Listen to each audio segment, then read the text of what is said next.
Well, Israel's security cabinet has approved a plan to take control of Gaza City. The decision came after a marathon meeting earlier this Friday.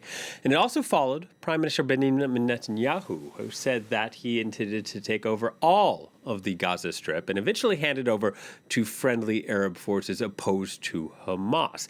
Now, it's thought that the security cabinet's decision to take over only Gaza City could reflect some reservations by top military officials. Meanwhile, Israel's opposition leader, Yair Lapid, has already condemned the plan as a disaster. Noga Tarnopolsky reports.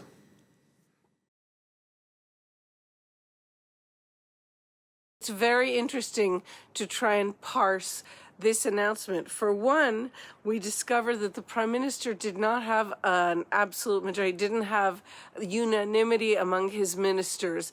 And so it seems that part of the reason this cabinet meeting lasted 11 hours was to try and come up with something that could be agreed upon by all. The other interesting thing to really note is the army, as you said, has opposed Prime Minister's plans to occupy all Gaza all along and increasingly loudly in recent days. So it's interesting to read. The first sentence here is one that makes it very clear who is behind this plan and who will be responsible for however it goes. The line reads, "The Political Security Cabinet approved the Prime Minister's proposal to defeat Hamas, not to occupy Gaza." At no point is the occupation of Gaza even mentioned in this announcement.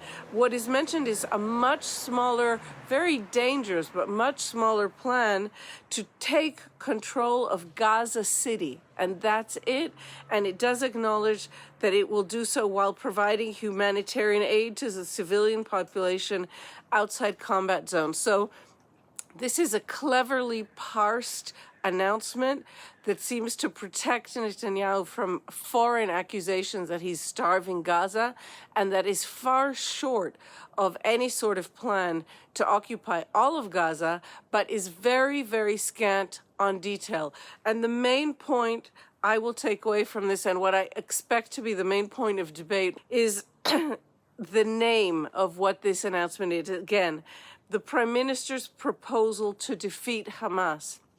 Yesterday marked 22 months of war, and for the Prime Minister to announce a day later that now he has a plan to defeat Hamas, I believe is going to be seen as an admission of failure in Israel, and I expect that there will be a huge